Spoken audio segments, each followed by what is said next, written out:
despertares seréis verdaderamente libres.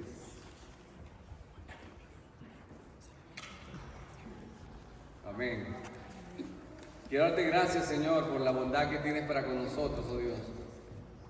Por ese amor que tienes y este privilegio de poder adorarte, Señor, y llenar nuestros corazones de gozo, Señor, y de bendición.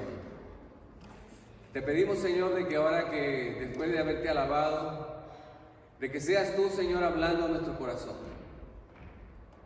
Que pueda ser utilizado yo, Señor, como un instrumento para transmitir tu verdad, Señor. Tu palabra, pura y verdadera, Señor. Te pido, Señor, que puedas usarme, Señor. Que tu Espíritu Santo me dirija mis pensamientos a enseñar tu palabra. Y te ruego por mis hermanos que escuchan, Señor, para que tú también abras sus corazones, que abras sus oídos, sus ojos espirituales, y puedan ver la hermosura, Señor, de tu palabra. Te pido esto en el nombre de Jesucristo, y en Él te doy las gracias. Amén. Bien, hermanos, quiero hablarles hoy un poco acerca de la fe. Hace unos días estaba escuchando una hermana y decía, estoy a punto de perder la fe, y me hizo reflexionar algo acerca sobre eso, ¿no? De que en momentos de dificultad a veces podemos estar o tener la tendencia de perder nuestra fe, de pensar de algún modo que Dios no está con nosotros, o decir como Gedeón, quizás, si Dios está con nosotros, ¿por qué me ha sobrevenido todo eso?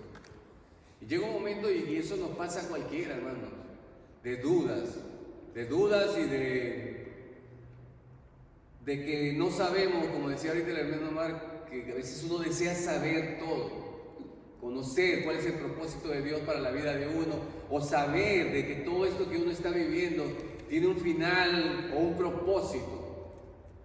Pero, como dijo el hermano leyendo el Salmo, nunca Dios quiere que sepamos el plan completo.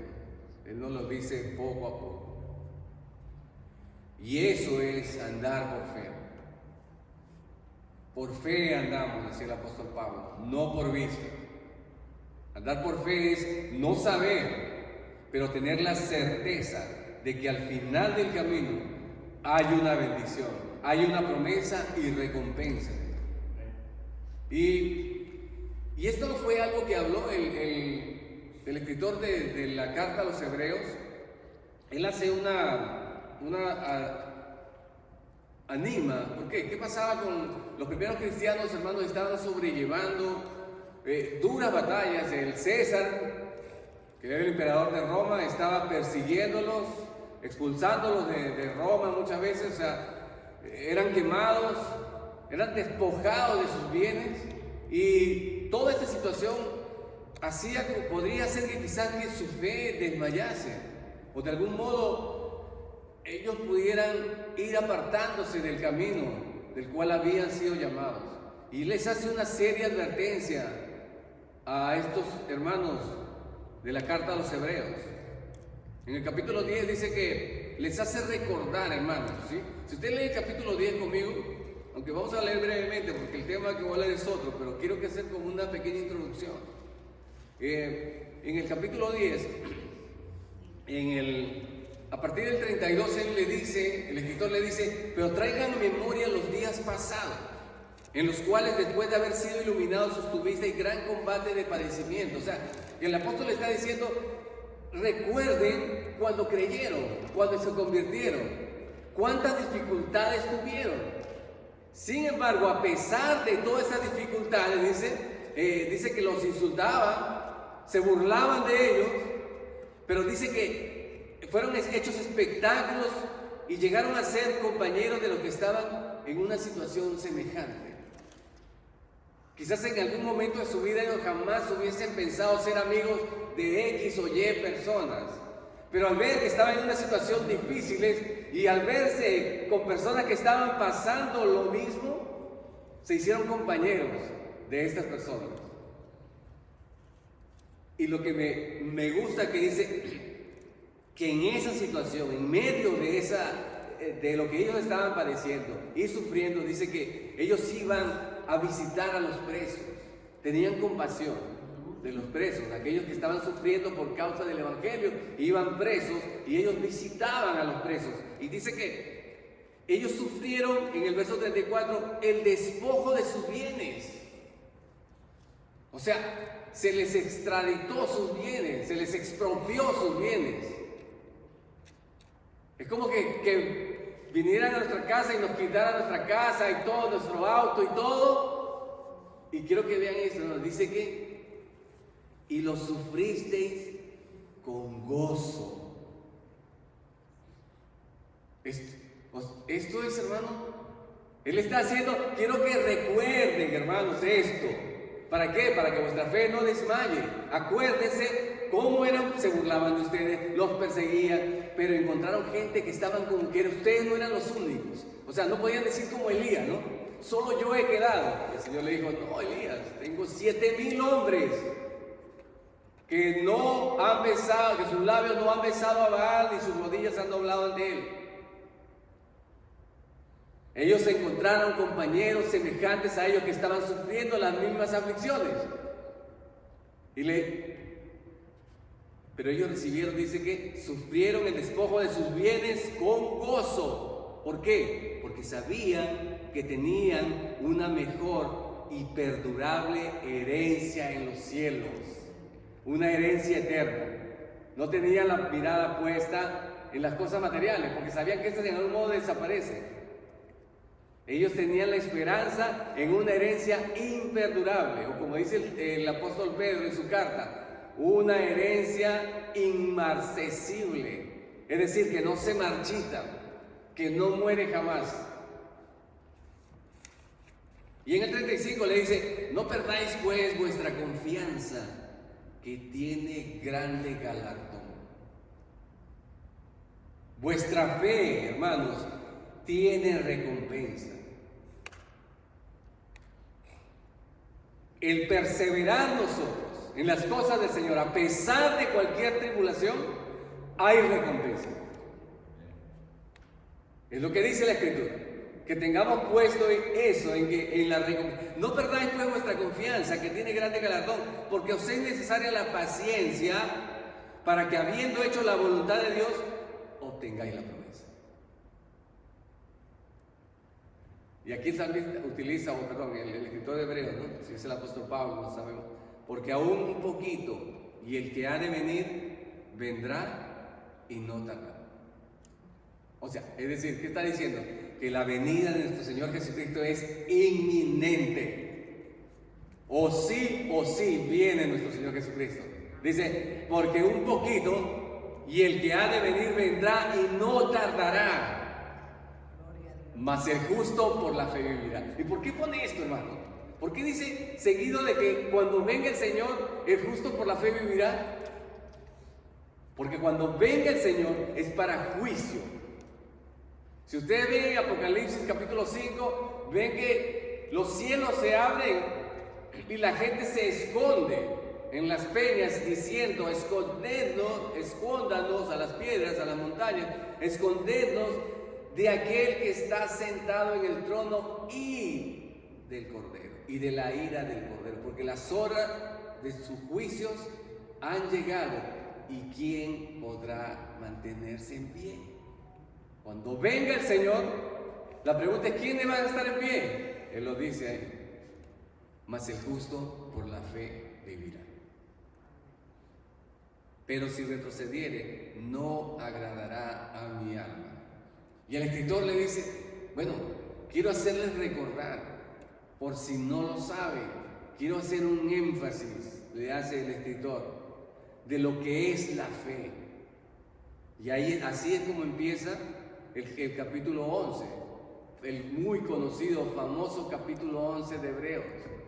La fe, creo que todos lo hemos escuchado, cuando dice, es pues la fe, la certeza de lo que se espera y la convicción de lo que no se ve, y se ha hecho hasta cliché muchas veces, se repite, pero en realidad, ¿qué es lo que quería expresar el autor aquí?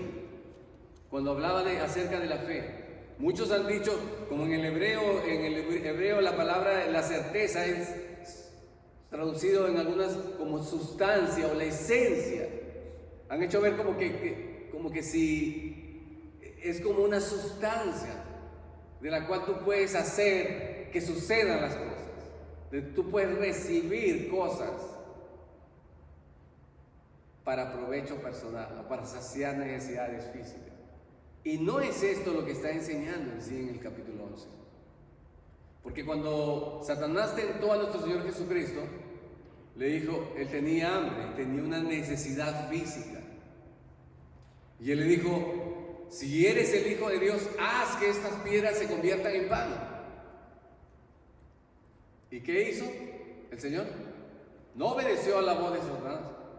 Ahora pregunto, ¿tendría fe el Señor para convertir esas piedras en pan? Por supuesto que sí, pero Él no utilizó esa fe para satisfacer una necesidad personal, porque Él sabía que su sustentador era su Padre, que estaba en los cielos. Entonces, no es un principio de Dios el utilizar la fe solo para resolver situaciones o aflicciones o cosas que nos están pasando. No es así. La fe de la que habla aquí, lo vamos a ver. Vean ustedes, dice que después la fe, la certeza, o sea, el estar plenamente convencidos ¿de qué? De aquello que no se ve, algo que no se ve. Por la fe, y empieza él a nombrar, y él va a nombrar, como le dije, esto es llamado el salón de la fama de la fe. ¿Por qué? Porque ahí están muchas personas que están escritas, hombres y mujeres de fe. Y él va a nombrarle como para que sirvan de ejemplo, de fortaleza. Y miren las cosas, él empieza nombrando en primer lugar a Abel. Ustedes recordarán quién fue Abel. Abel presentó una ofrenda al Señor y su ofrenda fue agradable, y su hermano por celos, por envidia, lo traicionó y lo asesinó. Fue asesinado y traicionado por su propio hermano. Y es llamado un hombre de fe. Luego sigue, después de Abel, viene Enoc. Nombra el autor, acuérdense de Enoc, que caminó con Dios y fue arrebatado a los cielos, fue traspasado al cielo. Ese es el primer arrebatamiento que habla la Escritura. Era un hombre de fe. Luego habla de Noé. Cuando dice que escuchó hablar de cosas que, dice, por la fe Noé, cuando fue advertido por Dios acerca de cosas que aún no se veían, con temor preparó el arca que en su casa se salvase, y por esa fe condenó al mundo y fue hecho heredero de la justicia que viene por fe. Está hablando de Noé como alguien que no sabía lo que vendría. El Señor le dijo que iba a pasar, él creyó y construyó un arca, y eso fue lo que hizo, lo que trajo salvación a él y a su casa, porque creyó en el Señor. Y eso también a su vez trajo condenación al mundo de aquel entonces. Luego de Noé nos habla de Abraham. Todos conocemos a Abraham, creo, ¿no? Él salió y dejó su lugar y habitó como extranjero con sus hijos y habitó en tiendas. Es decir, no construyó una casa para él. ¿Por qué? Porque dice que sabía que él esperaba la ciudad que no estaba construida por manos de hombres. Una ciudad que sí tenía fundamentos firmes, pero es la ciudad celestial. Esa es la fe de Abraham. Y después de haber nombrado 5 personas, 5 varones, el Señor quiere hacernos recordar que las mujeres también son mujeres de fe. Y nombra a Sara. Y después va a nombrar 5 personas más, hermano. Y de ahí va a nombrar a otra mujer, a Rahab. Dios tiene cuidado. Muchas veces a las mujeres se han dejado de lado. Se las han puesto como segundo. Pero el Señor siempre las tiene dentro de nombrando hombres y mujeres de fe. Y nombra a Sara, que como Sara recibió, dice, en su vejez, fuerza para tener un hijo, para creerle a aquel que le prometió que le daría un hijo. Y esa misma fe hizo que Abraham sacrificara en su corazón a su hijo Isaac. Luego el autor sigue hablando acerca de,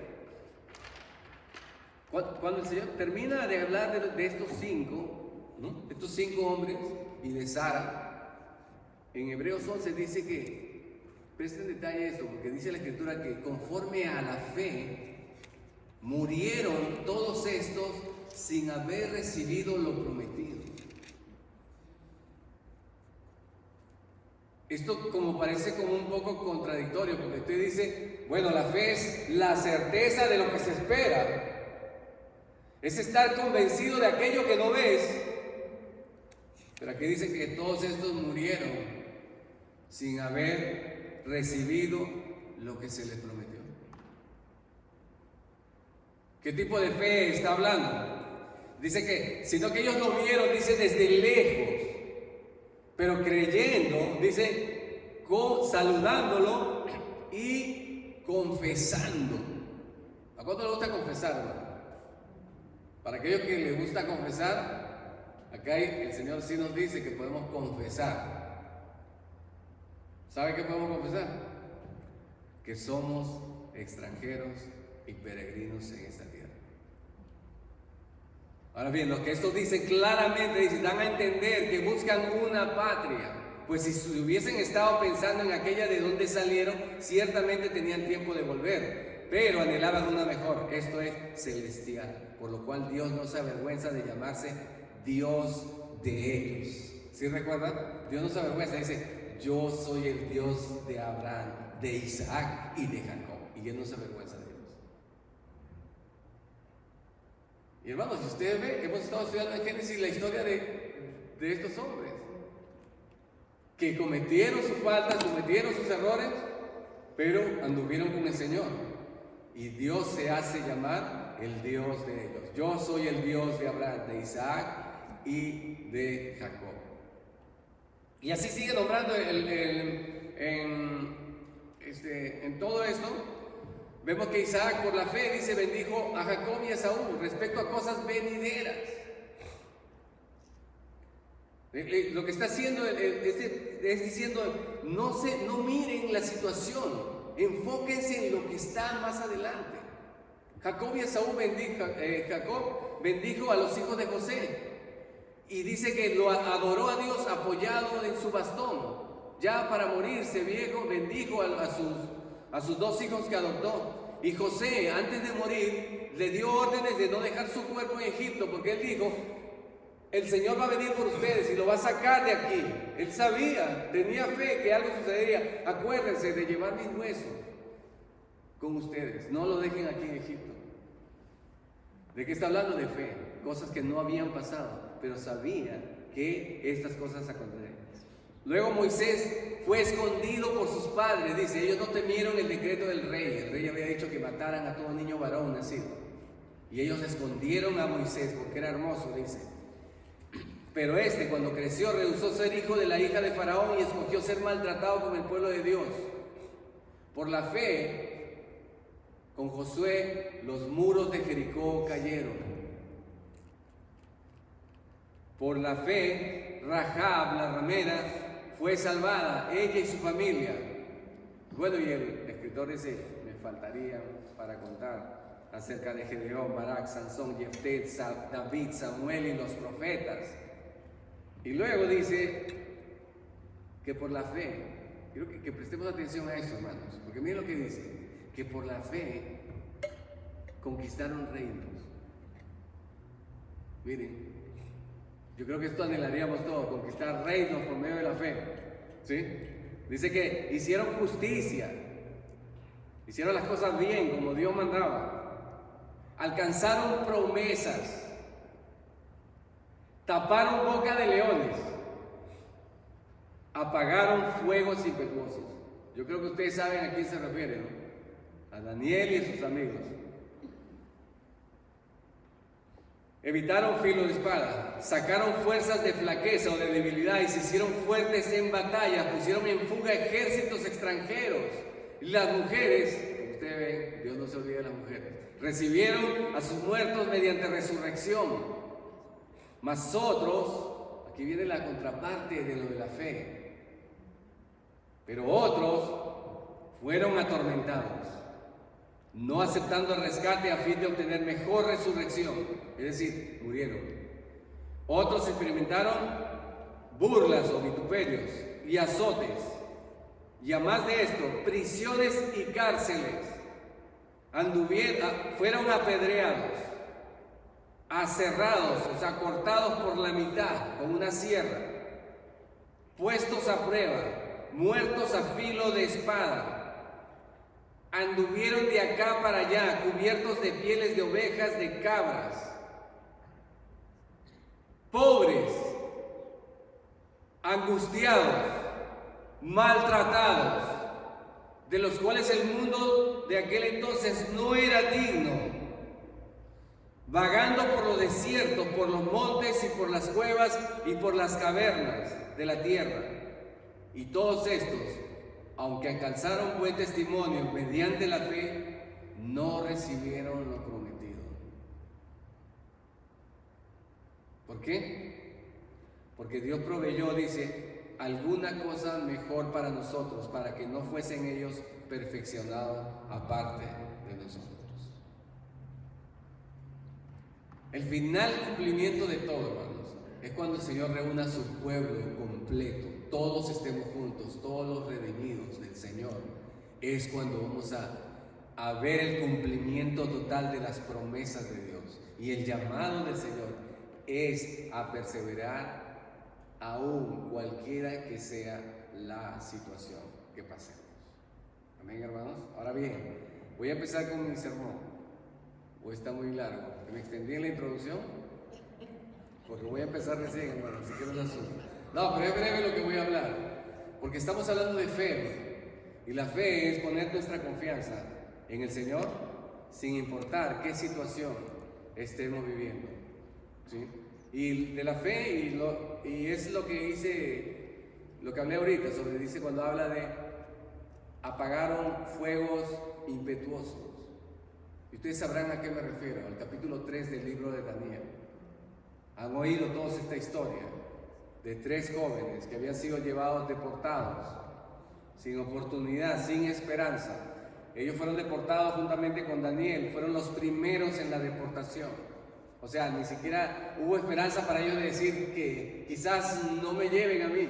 No, porque fue los primeros que Nabucodonosor agarró y se los llevó. Después de un tiempo, de unos años después, fue que fueron deportados todos, como habíamos hablado hace unas semanas anteriores, que solo a Jeremías se le dio la oportunidad de escoger a dónde quería ir, si a Babilonia o quedarse en su tierra.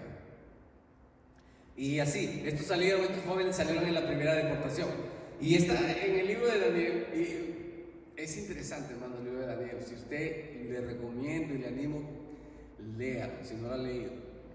Y si lo ha leído, vuélvalo a leer porque es súper interesante. Fíjese, usted agarra los pares que existen ahí en Daniel, ¿no? Usted ve el capítulo 1, el 2 y el 7. Es lo mismo. Habla sobre los imperios mundiales y su final con la venida de nuestro Señor Jesucristo. De eso habla el capítulo 2 y el 7. Y entre los dos, entre el 2 y el 7, tenemos el 3 y el 6.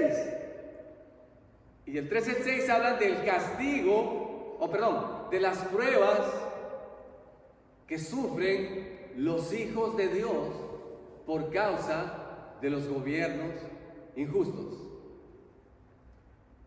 Está en el 3 y en el 6. El 3 es lo que vamos a ver hoy. Y en medio de estos está el capítulo 4 y el capítulo 5, de lo que habla el juicio que Dios hace para los reyes altivos, que no toman en cuenta al Señor. Y es interesante la forma como lo lleva el Señor en Daniel. Pero hoy vamos a ver el capítulo 3, brevemente. ¿Por qué? Porque miren lo que había pasado. Ustedes, si recordarán o habrán hecho meditación o han escuchado, cuando en el capítulo 2, Nabucodonosor, el rey de Babilonia, el gran imperio de su época, era Nabucodonosor el rey. Él tiene un sueño y nadie se lo puede interpretar, y se lo interpreta Daniel. Daniel le interpreta el sueño y le dice, esto es lo que significa. Y le muestra una estatua. Si ustedes recuerdan, una estatua, la cabeza era de oro, el cuerpo, el pecho era de plata, bronce, hierro y al final hierro con barro cocido. Y después viene una piedra que destruye todo. Ese es el imperio de nuestro Señor, cuando venga y va a acabar con todos los gobiernos y reinos de este mundo. Ahora, curiosamente, después de que él termina se le interpreta el sueño, Daniel le dice, tú eres esa cabeza, oh gran rey, de oro. Al poco tiempo, bueno, en realidad pasaron casi, se dicen algunos estudiosos que pasaron casi 20 años. Él hizo una estatua de oro. No se sabe si fue del dios Bel o de sí mismo. Lo que sí sabemos es que hizo esa estatua es para que adorasen la estatua.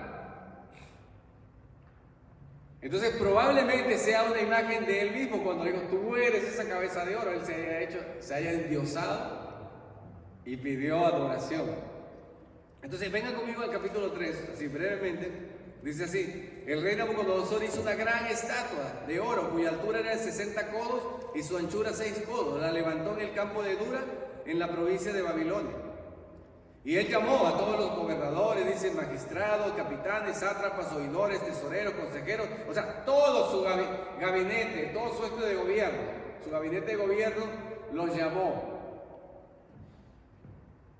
Y reunió a todos los sátrapas y magistrados, capitanes, tesoreros, dice, y los puso delante de la estatua, y estaban en pie delante de la estatua que había levantado el rey Nabucodonosor. Y él puso un pregonero, es decir, un heraldo, alguien que llevaba las noticias del rey. Y el pregonero anunciaba en alta voz, mándense a vosotros, oh pueblos, naciones y lenguas, que al oír el son de la bocina, de la flauta, del tamboril, del arpa, del salterio y de la zampoña, y de todo instrumento de música, os postréis y adoréis a la estatua de oro que el rey Nabucodonosor ha levantado. Y cualquiera que no se postre y adore inmediatamente será echado dentro de un horno de fuego ardiente. Por lo cual, al oír todos los pueblos al son de la bocina, de la flauta, tamboril, el arpa, del salterio y la zampoña, y todo instrumento de música, todos los pueblos, naciones y lenguas se postraron y adoraron la estatua de oro que el rey Nabucodonosor había levantado. Una obediencia total al imperio de aquel entonces y a su máxima expresión, que era el rey Nabucodonosor. Lo que decía, él se hacía. Había una altivez tan grande en este rey que él no podía soportar que alguien se opusiera a lo que él había dicho. Demasiada arrogancia en su corazón. Claro, había conquistado tantas naciones, nadie le podía hacer frente. Estaba en la cima de su poder, disfrutando del máximo poderío mundial. Decidió dar una orden y su orden se hizo caso. Todos se postraron a adorar. Y esto nos alumbra, hermanos, al final de los últimos tiempos. Cuando dice que una bestia, a la bestia le va a dar autoridad y va a ordenar que se adore a la imagen del anticristo, de la bestia.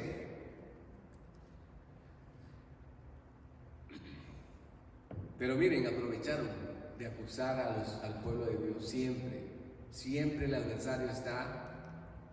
Los gobiernos mundiales tienen su dominio y su control, y ellos le sirven a Satanás, le sirven al diablo, porque estaban incitando a adorar a otro Dios que no es el Dios verdadero. Y eso lo sabemos, hermanos, que las naciones de este mundo, los gobiernos de este mundo sirven a Satanás.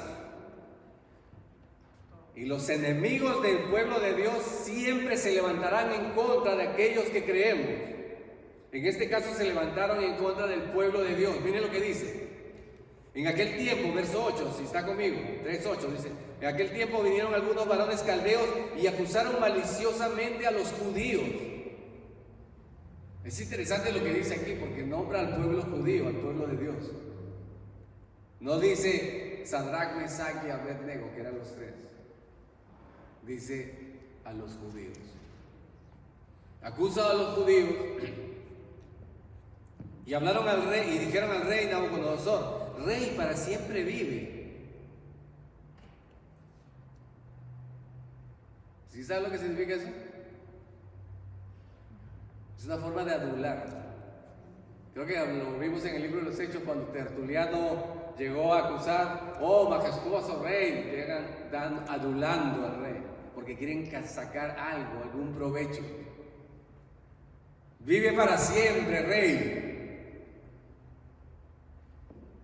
Están adulando con la maldad en su corazón, porque aborrecían al pueblo de Dios.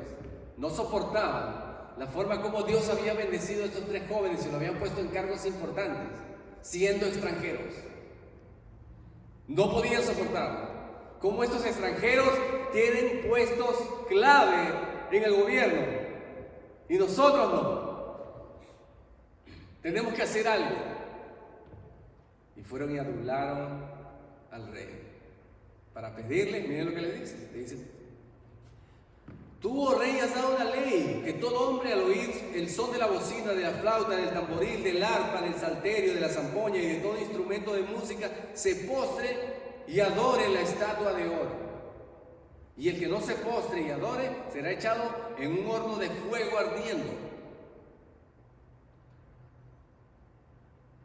Se supone que el fuego arde, ¿no? O sea, es una redundancia que implica que iba a ser algo serio, que iba a arder, o sea, grandemente. Está haciendo énfasis. Hay unos varones judíos, los cuales pusiste sobre los negocios de la provincia de Babilonia. O sea, rey, ¿qué pasa? Usted está poniendo encargos importantes a estos que no te respetan. Mira lo que le dice.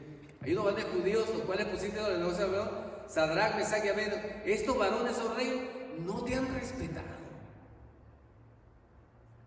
No adoran tus dioses ni adoran la estatua de oro que has levantado. Entonces Nabucodonosor dijo con ira y con enojo que trajesen a Sadrach, Mesach y Abednego, y al instante fueron traídos estos varones delante del rey. Hermano, cuando hay demasiada altivez en nuestro corazón, no soportamos que alguien no obedezca lo que decimos. No importa que todo el mundo obedezca, si hay uno que no obedece, eso nos quita la paz. Dice que se enojó. Ahora vean su enojo. Dice que entonces Nabucodonosor dijo con ira y con enojo que trajesen, ¿no? Y se lo trajeron y habló Nabucodonosor y les dijo. Escuchen lo que dice el rey. ¿Es verdad, Sadrach, Mesach y Abednego, que vosotros no honráis a mi Dios ni adoráis la estatua de oro que he levantado? Ahora, ¿cuál era la acusación, hermanos? Estos hombres no te han respetado, ni adoran a tu Dios. Pero el rey no le reclamó que no lo hayan respetado, porque en realidad ellos honraban al rey, siempre y cuando sus mandatos no excedan los mandatos de Dios. Y él sabía, ¿sí? Por eso que él no le dice, no me han respetado, no, dice, vosotros no adoráis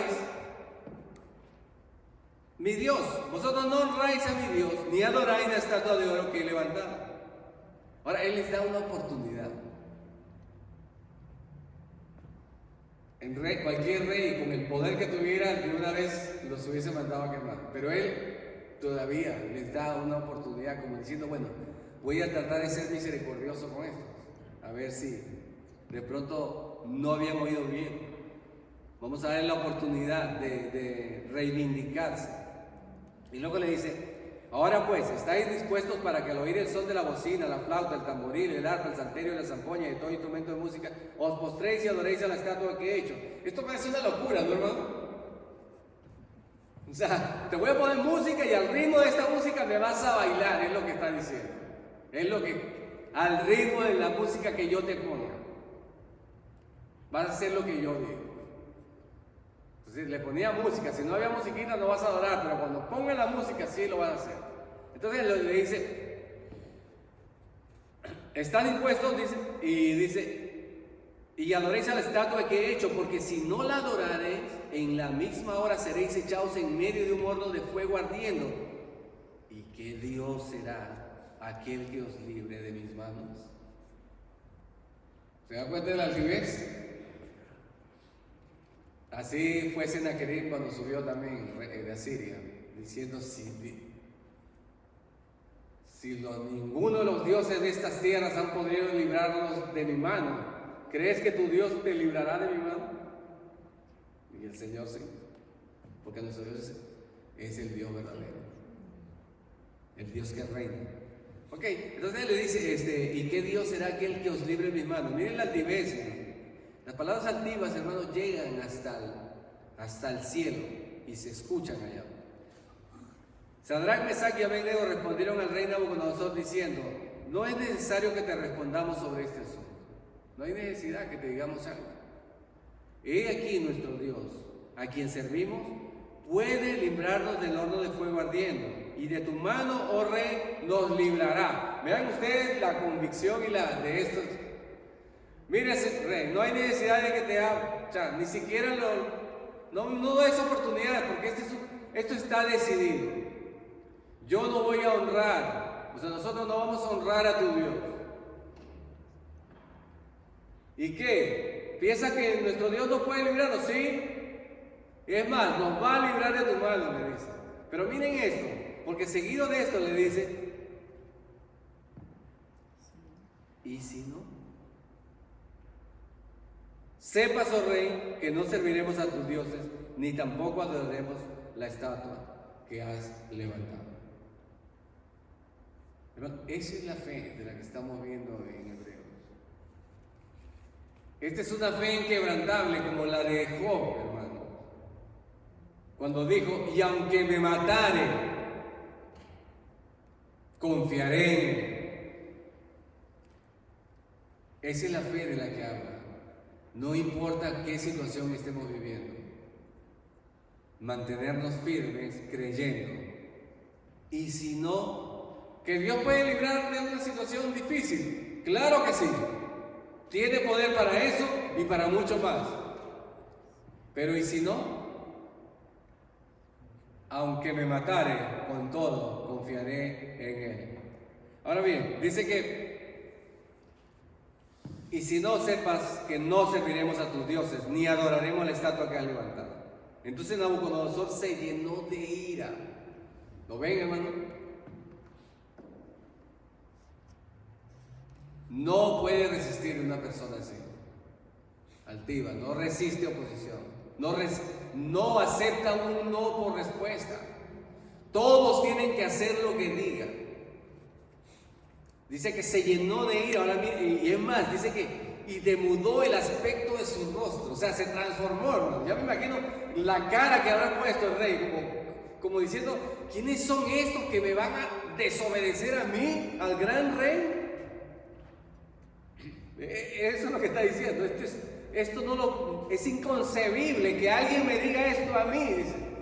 Claro, por supuesto, si todo el mundo lo adula, todo el mundo le dice cosas buenas, y vienen unos jóvenes extranjeros y no aceptan lo que dice, esto lo transformó. No pueden aceptar esto, es imposible. Demasiada altivez del rey. Ok, vamos a ver qué hace el Señor. Dice que: y ordenó que el horno se calentase 7 veces más de lo acostumbrado. La ira definitivamente no nos deja pensar, hermanos. ¿Por qué? Porque si usted quiere hacer sufrir a esos hombres, ¿qué es lo que haría? ¿Le daría una muerte rápida o una muerte lenta? Si él quería descargar su ira, lo que tenía que hacer es: bájame la temperatura del horno y lo vamos a meter a dar vueltas ahí para que se rostice poco a poco. Y ese era algo que hacían en los tiempos antiguos. Es más, se estaba acostumbrado en los tiempos del rey que hacían eso. En los tiempos de que había escasez de alimentos y la gente se aprovechaba de vender. Usted sabe, cuando hay escasez, ¿qué es lo que hace la gente?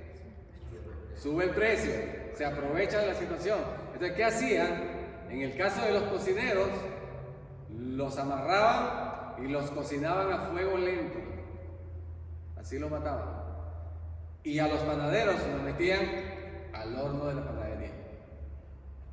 Ese era el castigo para aquellos que se aprovechaban en tiempos de escasez. Y aquí algo parecido, nos estaban metiendo al horno de fuego. Ahora bien, vean ustedes, entonces, después, ya que calentaron esto, ¿no? Calentaron más de lo acostumbrado y mandó hombres muy vigorosos que tenían en su ejército que atasen a Sadrach, Mesach y Abednego para echarlos en el horno de fuego ardiendo. Y estos varones fueron atados con sus mantos, sus calzas, sus turbantes, sus vestidos, y fueron echados dentro del horno de fuego ardiendo. Y como la orden del rey era premiante y lo habían calentado mucho, la llama del fuego mató a aquellos que habían alzado a Sadrach, Mesach y Abednego. Y estos tres varones, Sadrach, Mesach y Abednego, cayeron atados dentro del horno de fuego ardiendo. Hermano, la llama estaba tan por la orden del rey, ¿no? Que los que iban a empujarlo perecieron del momento con la llama. Al instante se murieron quemados. Pero el rey Nabucodonosor dice que se espantó. Estaba airado y enojado, ahora está espantado y asustado de ver. Y dice que, y se levantó apresuradamente y dijo a lo de su consejo: hey, ¿no echaron a tres varones atados dentro del fuego? Y ellos respondieron al rey: es verdad, oh rey. O sea, ya vean ustedes, imagínense esta escena, el rey Nabucodonosor, espantado, asustado, al ver que en el horno no hay tres personas, hay cuatro, y no están amarrados, están caminando libremente. Ciertamente la promesa: si pasares por las aguas no te anegarán, y si pasares por el fuego no te consumirán. Esa promesa se hizo realidad en las vidas de estos hombres, porque estaban caminando de lo más tranquilo, dicen, en el horno de fuego. Y él le dijo: yo veo cuatro varones sueltos que se pasean en medio del fuego sin sufrir ningún daño, y el aspecto del cuarto es semejante al Hijo de los dioses. Entonces Nabucodonosor se acercó a la puerta del horno de fuego ardiendo y dijo: Sadrach, Mesach y Abednego, siervos del Dios Altísimo, salid y venid. Entonces Sadrach, Mesach y Abednego salieron de en medio del fuego. Los mandó a salir diciendo: siervos del Dios Altísimo. Uno creerá que aquí se convirtió, vemos desde el principio. Parece dar la impresión de que el rey se convirtiese. Cuando dice Dios Altísimo, no se confundan. Lo único que está diciendo es que este Dios es más grande que todos los otros dioses. O sea, está en un nivel superior, pero siguen adorando a sus otros dioses. Solamente tienen un Dios adicional. Siervos del Dios Altísimo. Ahora miren lo que dice. Verso 26 dice: entonces Nabucodonosor se acercó a la puerta y le dijo: salga, le dice, ¿no? Y se juntaron los sátrapas, verso 27, los gobernadores, capitanes, consejeros del rey, para mirar a estos varones cómo el fuego no había tenido poder alguno sobre su cuerpo, y ni aun el cabello de sus cabezas se había quemado. Sus ropas estaban intactas y ni siquiera el olor de fuego tenía. O sea, ni siquiera la ropa se quemó. ¿Cómo el Señor los protegió en medio de eso? Y entonces Nabucodonosor dijo: bendito sea el Dios de ellos, de Sadrach, Mesach y Abednego, que envió a su ángel y libró a sus siervos que confiaron en él y que no cumplieron el edicto del rey y entregaron sus cuerpos antes que servir y adorar a otro Dios que su Dios. Hermano, ¿qué está diciendo? Le está reconociendo, hermano. El mismo rey está reconociendo: mira, entonces ustedes no obedecieron mi palabra por servir a su Dios, y su Dios los ha libertado. Bendito sea Dios, dicen ustedes.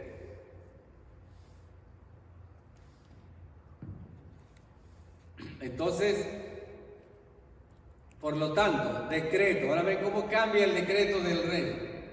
que todo pueblo, nación o lengua que dijere blasfemia contra el Dios de Sadrach, Mesach y Abednego sea descuartizado y su casa convertida en muladar o basurero, por cuanto no hay Dios que pueda librar como este. Cambió ahora su edicto, ya que no pudo, ahora cambió su... De aquí en el capítulo siguiente, quiero que vean el final de la historia. El verso 30 dice: entonces el rey engrandeció a Sadrach, Mesach y Abednego en la provincia de Babilonia. Hay recompensa, hermanos, como leímos al principio de la fe. Dios recompensa a los que perseveramos. Mas nosotros, dice, no somos de los que retrocedemos, sino de los que tenemos fe para la preservación de nuestras almas. Hermanos, los gobiernos de este mundo dictaminarán leyes injustas, pero el objetivo detrás de todo ello está contra el pueblo de Dios. Sépalo usted, hermano. Contra los creyentes verdaderos. Siempre el ataque será muy sutil, pero siempre es al pueblo de Dios, al pueblo escogido del Señor. Todos aquellos que quieran vivir piadosamente en Cristo Jesús padecerán persecución. Así que no se asombre qué hay detrás de los edictos de los gobiernos. Nunca los gobiernos de este mundo estarán a favor de las cosas del Señor. Pueden hablarlo de los labios para afuera, pero jamás será así, porque de lo contrario no tendría que venir el Señor a destruir todos los reinos de este mundo y establecer su reino justo y eterno para siempre. Amén. Entonces, hermanos, no se asuste ni tenga temor por las leyes que salgan, porque como hemos visto aquí, por encima de eso está nuestro Dios reinando. Por encima de todas las cosas está nuestro Dios. Que nuestra fe no desmaye, porque hay recompensa. Y nuestro Dios es justo y sabe recompensar a los suyos, hermano. Así que le animo a que no desmaye. No importa cuál situación esté viviendo o qué situación esté pasando. Perseveremos en la fe, puestos los ojos en Cristo Jesús, en el autor y consumador de nuestra fe. Amén. A quien sea la gloria por los siglos de los siglos. Amén y amén, hermanos. Padre, yo te alabo, Señor, en esta tarde, Señor.